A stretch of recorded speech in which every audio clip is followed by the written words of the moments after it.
Welcome to agview.net. We're joined by Matt Teagarden, the new CEO, or will be taking over the CEO role January 1st here at KLA for Kansas Livestock Association. Matt, thanks for joining us this morning. My pleasure. Big job, I would imagine, when they told you congratulations. It was a national search, nationwide search, and when they told you congratulations, Matt, I'm sure there was a couple of moments that you thought, what have I got myself into? Well, it is. It's a big job. This outfit does important work for our members, livestock producers across the state. But I'm really excited about the opportunity. I'm honored, humbled by the opportunity that the officers and the board offered me here. I'm just looking forward to being able to provide a little leadership for the organization. Our volunteer leaders, our members, and then also the outstanding staff that we have here. We've got a great team, just really does excellent work. I've told folks that it's pretty easy for me to get up and come to work every morning. I work for great people and work with great people, and I'm really blessed. Well, when you say work for great people, KLA is a member-driven organization, and its membership is comprised of multiple segments of the cattle industry, dairy down to the cow-calf operator, servicing all those members because they all may have different needs funneled into one basic need, which is to make a living in the cattle industry. How do you separate those needs and kind of move those people forward? Yeah, there are some different interests. I think one of the strengths of KLA is that we represent all segments, and we have that reach, and I really appreciate that. It does pose some differences in terms of what they expect from their membership, but I think you drill down, and every member, every individual that's a KLA member, one of their top priorities is the legislative representation that we provide. Having lobbyists watching out for their interests each day down at the Capitol here in Topeka is one of the primary reasons that they belong to KLA. And that's the case whether you're a cow-calf operator in eastern Kansas or a feed yard or dairy operator in southwest Kansas. That's really key. But I think one of the challenges for KLA and associations in general is just continuing to find value, provide value to members, and that's certainly a priority of mine as we move forward here at KLA. The beef industry is at the apex of where it's been for many, many years. Hopefully it continues for the cattlemen across the state of Kansas, not only Kansas, but across the Midwest. Managing good times is easy. Remembering the bad times is something that KLA has to kind of keep in the back of their mind, helping producers manage through tough times. It's an important role you guys have. Yeah, it's protecting our members' business interests. That's what we are focused on here at KLA every day. We're not going to control weather, obviously, and our members have instructed us not to get involved in markets. The markets will sort that out.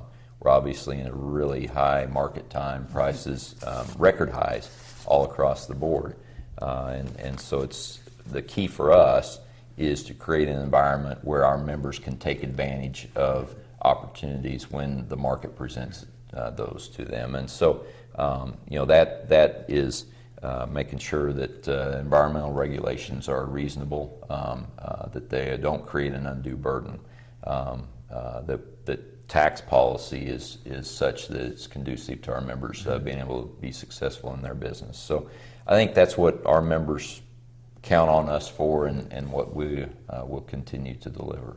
And you bring up some regulations. Cool is one that I'm sure that your members are very interested in. Let's talk a little bit about that. Well, KLA members have long supported for many, many years voluntary country of origin labeling. And the thing there is if there's a market for that information, if consumers are willing to pay for that, somebody will do it voluntarily. Right, sure. And so the current mandatory program we've opposed. We've tried to make it as workable as possible for our members. But the bottom line is the WTO, World Trade Organization, now has twice found it to violate our trade agreements specific to Canada and Mexico and the complaint that they have filed. And so a priority for us is going to be finding a fix for that. It has to happen legislatively. Congress is going to have to fix it. We don't think that they can do it. USDA could do it through regulation. And so we'll be looking for opportunities yet this fall in a lame duck session of Congress, and if not, then next session of Congress finding a fix for that problem. The checkoff's very important, not only to KLA, but Beef Council here in the state of Kansas, state beef councils across the U.S. The role the checkoff plays, and making sure members understand the role that the checkoff plays is very important. Yeah, certainly. The checkoff enjoys strong support across the industry and has for several years now, and I think that's because it is producer driven.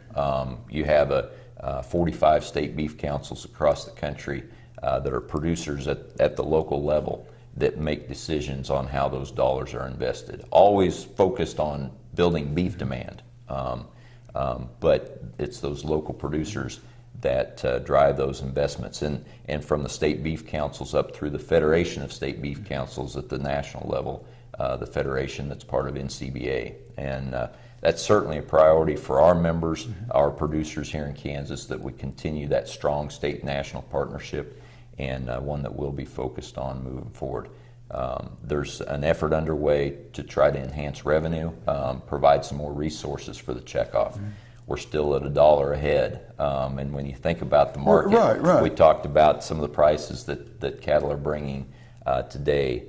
You probably could find a little more, maybe another $1 to support those demand building efforts that the checkoff undertakes. But we'll continue to work on that. But again, a priority of ours is going to be making sure that we continue the strong grassroots local producers at the state level making those investment decisions. Yeah, and you bring up a good point, Matt, as cattle prices continue to rise, beef prices continue to rise in the supermarkets, and having that checkoff to be able to get out and teach Audrey from the Beef Council here in Kansas, get out and teach nutritional facts about the beef industry in general. So I'll get off my soapbox on that. So D-Likes, you're replacing D-Likes. A mentor of yours, we kind of talked briefly earlier about that. Keeping his kind of memory and role and place and moving forward, what do you hope to accomplish that you think Dee would look back on and go, that's a good job, Matt? Yeah. You know, he has been a mentor. He's been leading KLA for 30 plus years, and so I know I've got big boots to fill. But you know, I mentioned the team here earlier, and the thing that helps me to be confident about moving forward is we'll continue to have a great team, and it's not one guy that makes this outfit successful. And so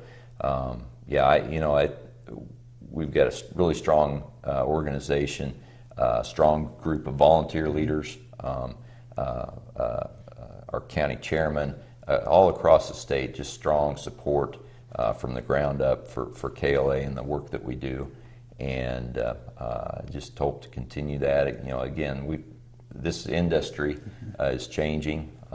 There's fewer cattle. Maybe we can build that cow herd back, but you know, we're not going to get to the numbers that we once had.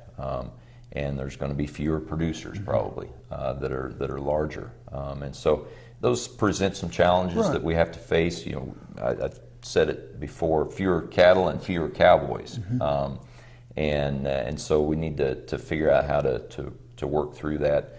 We talked about the checkoff earlier. That's a per head investment that producers make. If we have fewer cattle, that's going to be a lower investment, and so we'll need to address some of those things moving forward. But you know, I'm confident in the team that we have here, that our volunteer leaders, that will continue to be successful. Last question. KLA's been around 120 years. It'll be around another 120 years, long after you and I are gone, Matt. There's pictures of people on the walls hanging here in the office.